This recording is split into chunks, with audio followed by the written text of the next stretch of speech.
Hello, Phil here from Wings of Pegasus and welcome to another analysis video. If you enjoyed this video, please give it a thumbs up and subscribe. On the agenda tonight, we're going back to 1960. We're going to be taking a look at the Tielman Brothers and they're going to be playing through Rollin' Rock. So let's get these guys up on screen and see how they get on.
I'm just going to jump in here because the impressive thing about these guys is the way that they're putting on such a show, but also the time that we're talking about, because this was 1960 and these guys were around since the mid-50s and putting on shows like this, and the whole showmanship element of it is something that we associate with bands in the mid-60s and late 60s and 70s, and guys like The Who and Hendrix and people that used to put on a show as well as be great instrumentalists and great players.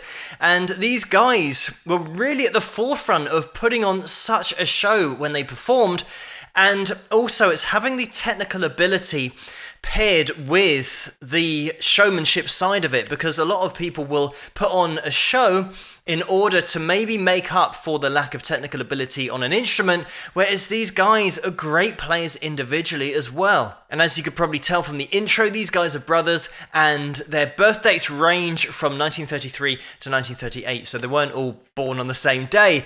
But just going through this performance and the sound, I know it's not great in terms of hearing the double bass because the guitars are mic'd up, a drum kit's always going to be heard, but that double bass, we can just hear the plucking of the strings, but not a great deal coming out of it, just because we've got a mic at the front of the stage here that we can see just being adjusted halfway through the performance to try and get it in the direction of that double bass. And just turning our attention onto Ponton, who's on the double bass here. By the way, I'm not sure if that is the correct pronunciation of his name, so apologies if you are Indonesian and I'm saying it incorrectly.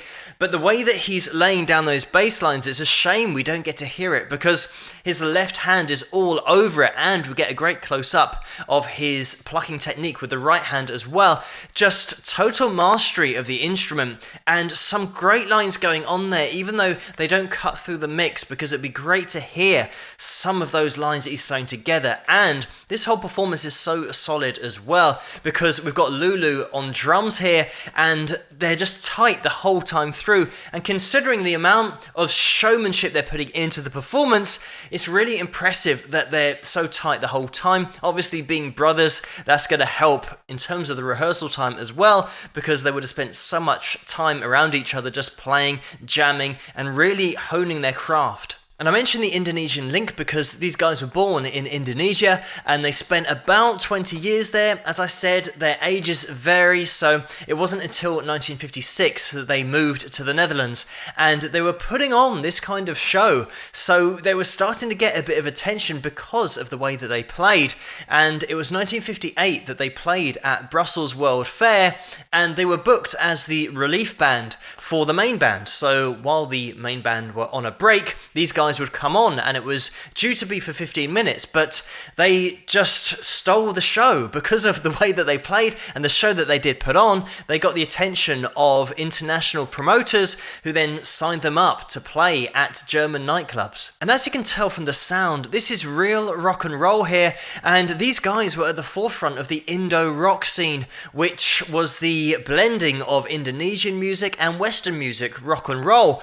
And the first single that they released at the end of the 50s, called Rock Little Baby of Mine, that was regarded as the first ever rock and roll record that was released in the Netherlands, and these guys were responsible for that Indo-rock scene taking off in the Netherlands at the time. So these guys were a really popular live act, and they inspired lots of other Indo-rock bands to get out there and start playing in Germany, and these guys would tour all over Europe as well. But let's get back to the performance, where Andy's now standing on the double bass, playing guitar behind his back as you do.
we have it. What a musical spectacle that is. And I love this thing that they have going on with their legs, because it's like their legs are a separate entity that they can't control, and it just puts so much energy into the performance. But also, let's talk about Lulu and his drum solo in there as well, because it's one thing to be putting on such a show, it's a whole nother thing to be so technically proficient at your instrument. And I'm talking across the whole band here, because when Lulu gets into that solo, he's moving around the whole kit, but he's always making it easy to follow where he's going with his drum solo. And that's something that a lot of people find with drum solos. They might lose interest quickly because the drummer can sometimes lose the thread, or at least you don't follow his thread in terms of where he's going timing wise with the solo, whereas Lulu just keeps it really simple, not in terms of his technical ability and playing like that, but musically being able to keep tapping your foot to it. By the time we come back full circle, literally in this case around the drum kit, and then he sits down again and we're back into the track, you can have that smooth transition back into the track, and it doesn't feel like that drum solo was totally lost in the track. It definitely had a place because of the relevance that Lulu kept in there musically. Obviously, in some parts, the playing might suffer because of the amount of show that they are putting on, but any musician watching this, they might be tempted to look down on it because of the amount of showmanship going on,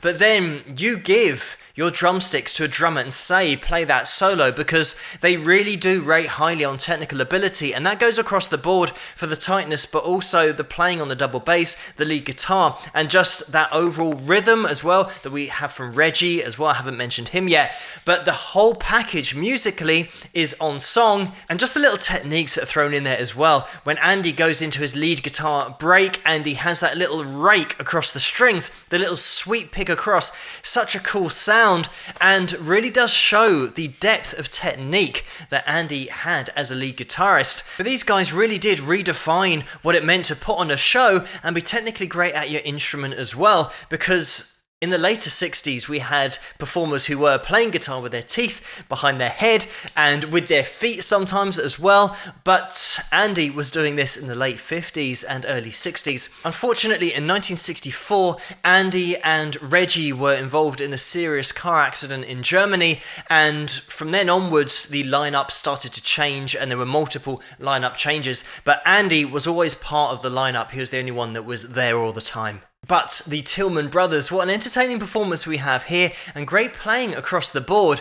And it's great to see a band that started the Indo rock scene over in the Netherlands and really probably made a lot of musicians stand up and take notice of what putting on a show really was. And definitely a few performers later in the 60s took on some of these performance elements to help them make a bit of an impact on the industry as well. But thank you so much for suggesting this video for me to take a look at, and keep those suggestions coming in the comments below. Let me know what you guys think, and if you like this video, please give it a thumbs up and subscribe, and I'll see you guys at the next one. Rock!